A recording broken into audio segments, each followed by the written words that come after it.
কি তই কথা এটা গম পাও নে বাৰু নাপাওঁ নহয়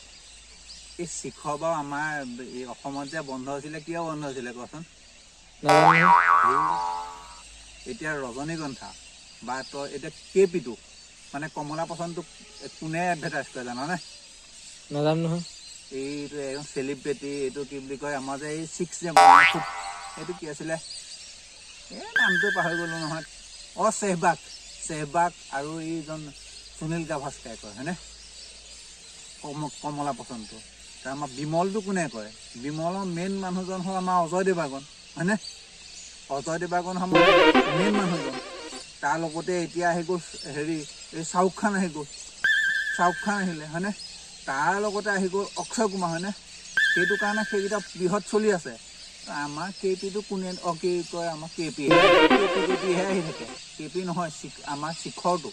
এতিয়া আমাৰ শিখৰটো কোনে হেৰি কৰে এডভাৰটাইজ কৰে কেতিয়াবা এডভাৰটাইজ দেখিছ জানো নাই দেখা কোনেও নিদিয়ে এডভাৰটাইজ সেইটো কাৰণে আমাৰ শিখৰটো বন্ধ হৈ গ'ল চেলিব্ৰিটি লাগে আজিকালি বুজিছ চেলিব্ৰিটি নহ'লে কোনো কাম নাই সেইটো কাৰণে আন্দোলন এটাহে কৰি দিব লাগিব বুজিছ আমাক শিখৰৰ চেলিব্ৰিটি লাগে শিখৰৰ আমাক চেলিব্ৰিটি লাগে কোনোবা এজনক দিব লাগে একদম ডাঙৰ এজনক দিব লাগিব বুজিছেনে অমিতাভ বচ্চনেই হওক বা কিবা এক বচনে বহু বচনে যি বচনেই নহওক মুঠে কোনোবা এজন আমাক লাগে মুঠে চেলিব্ৰিটি হ'ব লাগিব অসমৰ নালাগে আকৌ দেই অসমৰ ঘৰত জেং হৈ থাকে আজিকালি অসমৰ নালাগে বাহিৰৰ লাগিব বুজিছে নাই কথাটো সেইটোহে নি তেতিয়াহে আমাৰ শিখৰ হৈ যাব শিখৰ জিন্দাবাদ